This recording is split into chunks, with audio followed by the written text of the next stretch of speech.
All right, let's jump right in. We're going to tackle a topic that can feel like a total maze: mutual funds. But don't you worry, because today we're giving you the map you need to navigate this whole world like an absolute pro. Have you ever looked at the thousands, and I mean thousands, of mutual fund options out there and just felt completely overwhelmed? Yeah, you are definitely not alone. It's a lot. But stick with me here because we're about to build a simple framework that'll help you cut right through all that noise.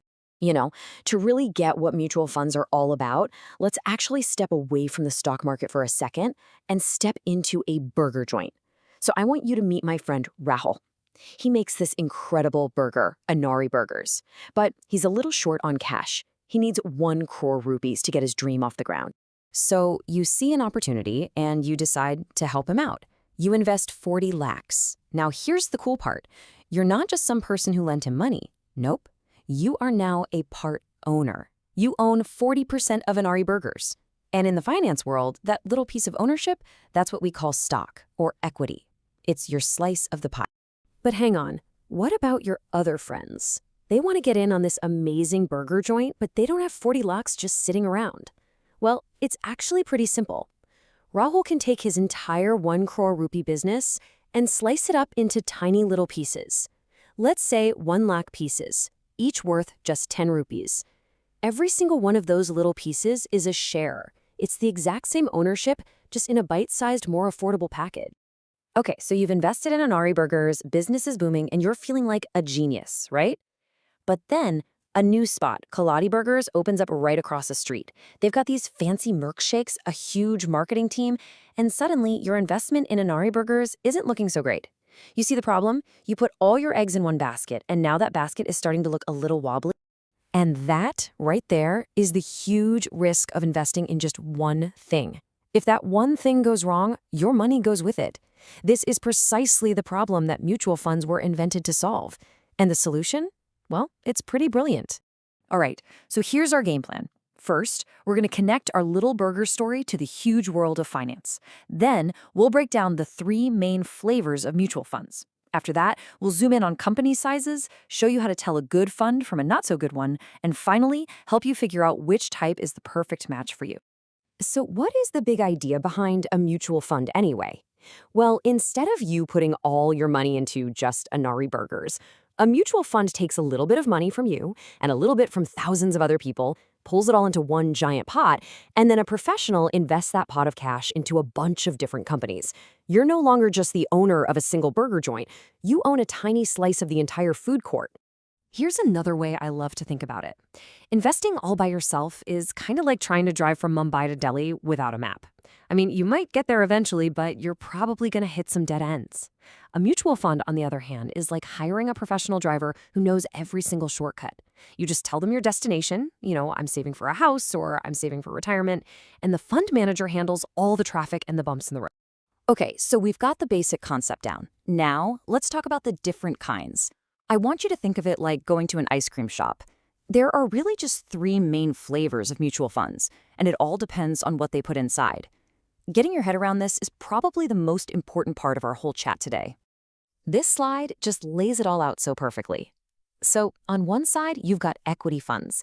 These are the high-energy, fast-lane funds that invest in stocks. Their whole goal is growth. But, of course, with high speed comes higher risk. Then, on the complete other side, you've got debt funds. These are your slow and steady wins the race funds. They're all about stability. And right there in the middle, you have hybrid funds, which give you a little bit of both growth and stability. They're the best of both worlds. And let's make this real. Here's a look inside what we'd call an aggressive hybrid fund. You can see it's got its foot on the gas, right? 70% of the money is in those high-growth stocks. But it's also got its seatbelt on, with 30% in the safety of debt. And of course, you can find funds that flip this recipe, with more in debt and less in stocks. It's all about finding the mix that lets you sleep at night. So let's say you've decided you're a fast lane kind of investor. You're leaning towards equity funds. Great. But now we've got another layer of choice to peel back: the size of the companies the fund invests in. And trust me, this is a big one. So how do we even measure how big a company is? We use something called market capitalization, or just market cap. Now, don't let the fancy name fool you. The idea is dead simple. You just take the price of one single share and multiply it by all the shares that exist. That number, that's the total value of the company. It's how we tell the giants from the up-and-comers. Okay, so equity funds are basically grouped by the size of companies they buy.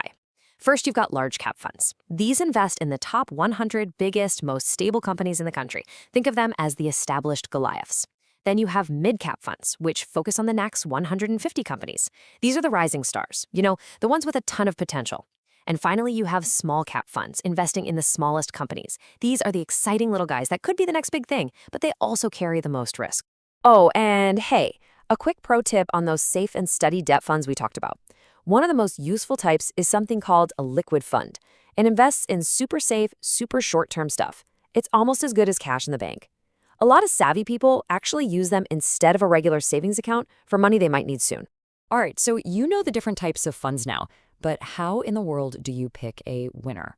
So many people just look at which fund did the best last year. And let me tell you, that is a rookie mistake. There is a much, much smarter way to separate the truly skilled from the just plain lucky. Okay, this is probably the most important thing we'll talk about today, so lean in.